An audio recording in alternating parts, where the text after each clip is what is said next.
Bem-vindo ao Imagine Geek. Hoje narraremos os acontecimentos de Solo Leveling Ragnarok. Capítulo 1. Curta, comente e compartilhe com seus amigos o vídeo. Obrigado.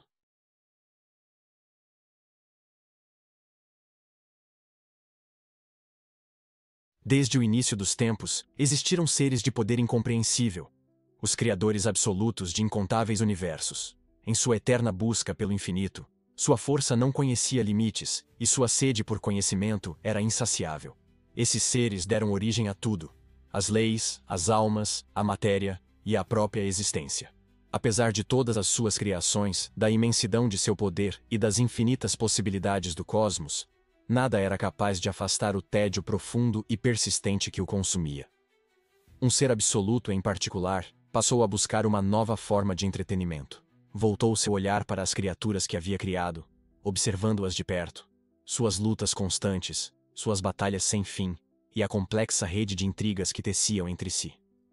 Cada conflito, cada escaramuça, o fascinava. No meio do caos, ele buscava respostas para as perguntas que o atormentavam desde o nascimento do primeiro universo. E assim, maravilhava-se diante da capacidade dessas criaturas para a destruição, do ciclo eterno de guerra, morte e renascimento que elas perpetuavam. Esse espetáculo violento era mais do que apenas diversão. Era um vislumbre dos mistérios da existência. Mas algo inimaginável aconteceu durante uma dessas guerras. Uma criação, uma das suas próprias, derrubou seu criador. Pela primeira vez, um ser absoluto foi morto por uma vida que ele mesmo havia moldado. Quando a notícia desse evento sem precedentes se espalhou, outros seres absolutos de dimensões além da compreensão voltaram seus olhos para o universo que agora estava sem seu mestre. A morte de um absoluto pelas mãos de sua criação foi um sinal, um presságio sombrio. Indicava o despertar de um potencial oculto naqueles seres criados, um poder que havia estado adormecido por muito tempo. No entanto, essa revelação não provocou preocupação nos outros absolutos. Eles tinham apenas um pensamento em mente: o poder deixado para trás por seu irmão caído agora estava livre para ser tomado, e quem o reivindicasse primeiro teria força inimaginável. Enquanto isso, em um mundo distante desses eventos cósmicos, um jovem chamado Surro recebia uma notícia inesperada. Ele havia sido aceito no prestigiado Instituto Nacional Coreano de Artes. Para Surro, aquilo parecia surreal, uma conquista que ele jamais pensou ser possível. Seus amigos, ao ouvirem a novidade, ficaram igualmente chocados. Seus rostos refletiam incredulidade, lutando para processar o que ele dizia. Nenhum deles conseguia aceitar totalmente a verdade, com expressões que traíam surpresa e ceticismo, como se estivessem diante do impossível. Os amigos de Surro não conseguiam acreditar. Todos duvidavam que alguém tão bruto quanto ele pudesse ter passado no exame de admissão do instituto. Um deles chegou a desabar de frustração, insistindo que Surro deveria ter refeito a prova. Mas Surro, rindo junto com eles, deu de ombros.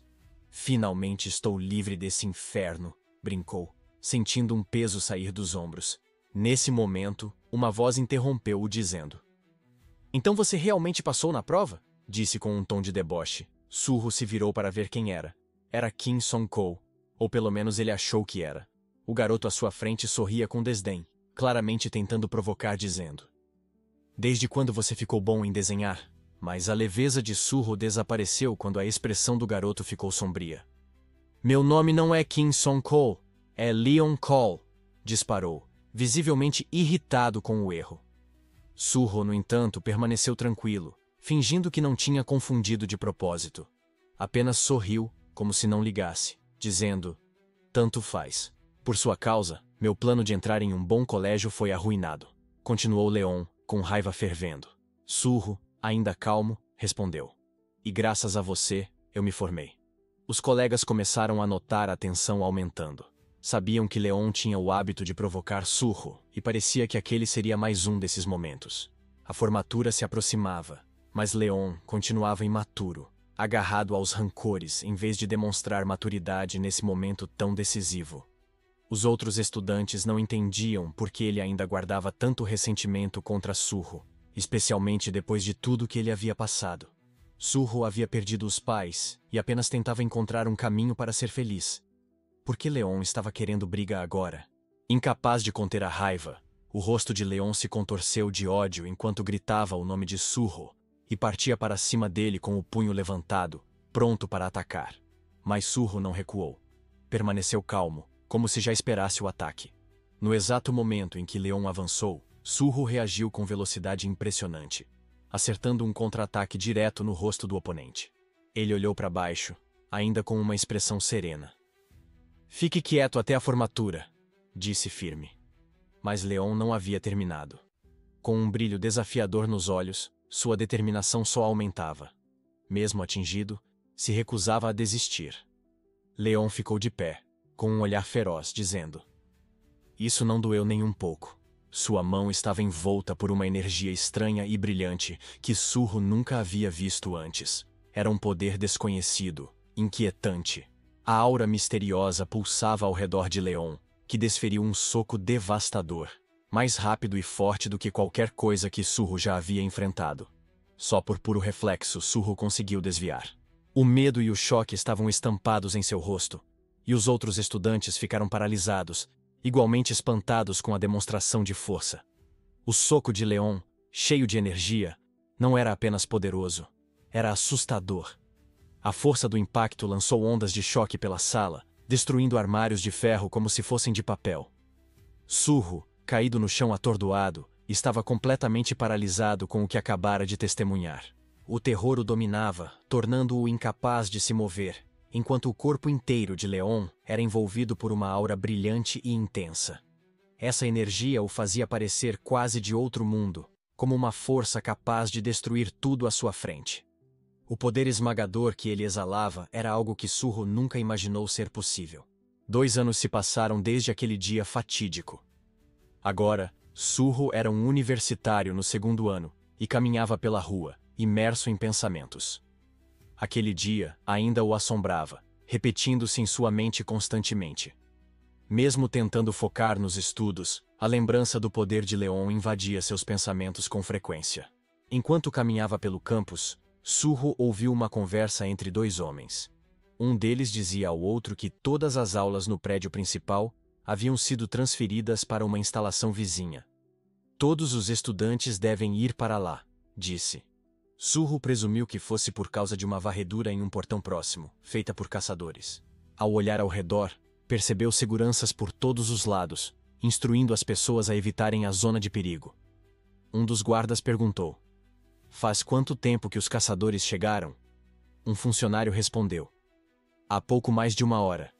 Considerando que o portão é de classificação baixa, devem terminar logo." Um anúncio ecoou pelo local, informando que apenas caçadores autorizados poderiam se aproximar do portão. Surro suspirou. Outro portão havia aparecido. As medidas de segurança reforçadas e o acesso restrito eram um lembrete claro de como o mundo havia mudado em apenas 3 anos. 3 anos atrás, portões estranhos começaram a surgir em todo o planeta, mudando o rumo da humanidade. Esses portões levavam a reinos perigosos, cheios de monstros e mistérios, forçando o surgimento dos caçadores, pessoas treinadas para combater as ameaças que vinham de dentro. Desde então, a vida de Surro, como a de todos, foi moldada por essa nova realidade. O mundo como antes havia deixado de existir, substituído por uma era de portais e incerteza. Esses portões, como portas para outra dimensão, se abriam em masmorras repletas de bestas demoníacas. Se não fossem contidos, os monstros escapariam, destruindo tudo em seu caminho. Mas as mudanças não pararam por aí. A própria humanidade começou a evoluir. Algumas pessoas desenvolveram a habilidade de usar energia mágica. Essas pessoas foram chamadas de despertos. Num mundo em rápida transformação, o caos que parecia destinado a durar anos foi controlado mais cedo do que se esperava. Um homem desperto chamado Wu Guinel tomou a iniciativa e fundou a Associação de Caçadores. Ele uniu outros como ele, criando uma organização para enfrentar a crise e formalizando o papel dos caçadores. A sociedade passou a se dividir entre 2 grupos: os despertos, com poderes sobrenaturais, e as pessoas comuns, que não podiam despertar e tinham que viver à sombra dos poderosos. Para os comuns, a vida parecia uma luta interminável, como formigas enfrentando desafios gigantescos. Já para os despertos, parecia que tudo vinha fácil, como se recebessem o mundo em bandeja de prata. A diferença entre os 2 grupos era gritante, e os mais fracos sentiam na pele suas limitações. Surro compreendia isso mais do que ninguém. Por mais que uma pessoa comum se esforçasse, jamais conseguiria competir com um caçador, mesmo de baixo nível. Eram os caçadores a última linha de defesa da humanidade. Se eles não fechassem os portões, o mundo acabaria. Isso levou Surro a uma dura constatação. Enquanto os despertos eram essenciais, os comuns como ele não eram. Apesar de sua gratidão pelos caçadores, que permitiam que pessoas comuns vivessem em paz, um sentimento de ansiedade o corroía. Será que ele conseguiria aceitar sua impotência para sempre? Essa sensação de fragilidade o perseguia desde o desaparecimento de seus pais. Ele se lembrava das palavras da mãe, dizendo que ele havia herdado o espírito do pai. E se perguntava, o que seu pai teria feito? Como ele lidaria com a perda, com a dependência dos outros, com a sensação de insuficiência? Essas perguntas o assombravam. Mas, perdido em pensamento, foi interrompido pela voz de seu professor. Você estava bem concentrado hoje, disse ele com um sorriso. Surro piscou ainda preso entre o passado e o presente e assentiu. O professor olhou para o desenho de Surro com curiosidade. É divertido desenhar assim? Perguntou. Surro respondeu. Nem pensei muito. Só desenhei o que veio à cabeça. O professor riu e se aproximou para observar melhor. Sua formiga é bem criativa, comentou. Mas de repente, seu semblante mudou. Espera, não é só uma formiga, é uma formiga humana? Surro encarou o desenho confuso. Por que ele havia desenhado aquilo? A imagem perturbadora o deixou com uma sensação estranha, como se tivesse um significado que ele não conseguia compreender. Enquanto isso, do lado de fora, perto do portão, a equipe se preparava para receber os caçadores que retornavam. A atmosfera era calma e relaxada, sinalizando que a incursão havia sido um sucesso. As pessoas se reuniam em torno do portão, trocando olhares de alívio.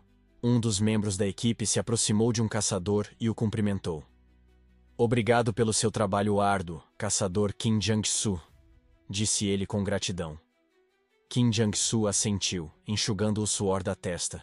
A masmorra foi limpa com sucesso. Precisamos relatar à associação imediatamente. Há algo novo para relatar, disse ele com um leve tom de inquietação na voz. Encontramos uma nova espécie de bestas demoníacas. Elas tinham forma humanoide, mas expeliam chamas azuis pelos olhos e pela boca. Lutavam com garras e presas, mas não eram muito fortes, apenas monstros de baixo nível. Me feri um pouco, mas nada sério. Sem complicações. O caçador fez uma pausa, refletindo sobre as criaturas. Nunca vimos nada parecido antes, mas felizmente, não parecem muito perigosas, acrescentou. O membro da equipe assentiu, sugerindo que todos os detalhes fossem incluídos no relatório oficial. Mas antes que a conversa pudesse continuar, algo alarmante aconteceu. Do nada, chamas azuis irromperam do ferimento no braço de Kim Jang-soo. Ele estremeceu, sentindo uma dor aguda que parecia se espalhar por todo o corpo. Sua espada caiu das mãos, que agora tremiam como se estivessem presas por uma força invisível. O membro da equipe percebeu algo estranho. Os olhos de Kim Jang-soo brilhavam com as mesmas chamas azuis sinistras. Você está bem? Perguntou o funcionário preocupado. Mas não houve resposta. Kim Jang-soo ficou imóvel, cabeça baixa, completamente sem reação. Então, sem aviso, o caçador se virou e avançou contra ele. As chamas haviam tomado o controle. Kim Jang-soo, agora consumido por esse poder, já não era mais ele mesmo. O funcionário mal teve tempo de reagir quando o caçador possuído o atacou, seus movimentos guiados por aquele fogo misterioso que parecia ter roubado sua vontade. A força que o envolvia era diferente de tudo o que já haviam enfrentado. As chamas azuis consumiram o funcionário em um instante, deixando apenas devastação para trás. Os caçadores que vinham logo atrás de Kim Jang-soo ficaram paralisados, incrédulos. Seu líder, que havia acabado de limpar a masmorra ao lado deles, agora havia aniquilado um homem indefeso. Ficou dolorosamente claro para todos que aquelas chamas não eram comuns. O fogo havia infectado Kim Jang-soo, transformando-o em um receptáculo de destruição, capaz de espalhar a aflição a qualquer um que mordesse. Enquanto isso, na sala de aula, a rotina pacífica da aula de desenho foi abruptamente interrompida pela comoção do lado de fora. O barulho crescia e os alunos correram até as janelas, curiosos e ansiosos para ver o que estava acontecendo. Surro ergueu os olhos do desenho, confuso com os gritos crescentes. Ao olhar pela janela, os estudantes ficaram horrorizados. O que viram desafiava a lógica. Pessoas atacando umas às outras em frenesi, seus corpos envoltos em chamas azuis. As chamas tinham um brilho sinistro, e os olhos das pessoas ardiam com a mesma luz sobrenatural, cheios de energia demoníaca. Os estudantes logo deduziram que a masmorra, afinal, não havia sido completamente limpa. O pânico começou a se espalhar também dentro da sala de aula.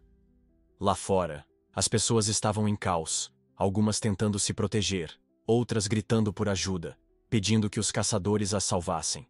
Mas o medo crescia. Um estudante se virou para o professor Talum, que estava parado junto à porta, e o lembrou urgentemente de que ele também era um desperto. "Você tem que fazer alguma coisa", implorou o estudante. Mas o professor balançou a cabeça, com uma expressão sombria. "Eu sou apenas um caçador de Hanqui", disse impotente. "Não posso fazer nada contra isso." Nesse momento, os olhos de Surro se arregalaram ao notar algo alarmante. Um caçador envolto em chamas azuis corria direto em direção ao prédio. O instinto falou mais alto, e ele gritou: "Afastem-se das janelas agora!" Sua voz cortou o pânico crescente enquanto os alunos tentavam encontrar abrigo, mas já era tarde. O corpo em chamas do caçador atravessou a janela da sala com um estrondo ensurdecedor. Estilhaços de vidro voaram por todos os lados, e o caçador possuído, consumido pelas chamas azuis, começou a atacar todos à vista. Em meio ao tumulto, ele viu uma garota caída no chão, se contorcendo de dor. Ela chorava, sua voz mal audível sobre o barulho, implorando por ajuda. Suas pernas estavam feridas, e ela não conseguia fugir. Surro congelou por um momento. Não sabia o que fazer. Sua mente corria. Como ele poderia salvá-la? O medo o dominava. Sem pensar, ele se virou e continuou correndo, gritando por sobre o ombro. "Vou buscar ajuda! Vou chamar os caçadores!" As palavras lhe pareceram amargas. Ele estava fugindo, abandonando-a ao destino. Mas enquanto fugia, o peso de sua decisão o esmagava. A culpa o consumia. O pensamento de ter deixado a garota para trás corroía sua consciência. De que servia ele, uma pessoa não desperta, em uma situação como aquela? Não podia lutar, não podia salvá-la. Sua impotência o enchia de frustração. "É tudo porque eu não sou um desperto", pensou amargamente. Mas lá no fundo, Surro sabia que culpar sua falta de poderes não mudaria nada.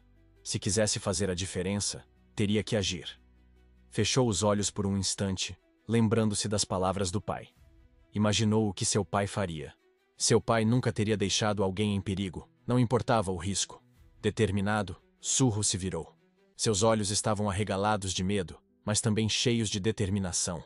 O caçador possuído já se aproximava da garota, que gritava, protegendo o rosto com as mãos, como se pudesse se defender do inevitável.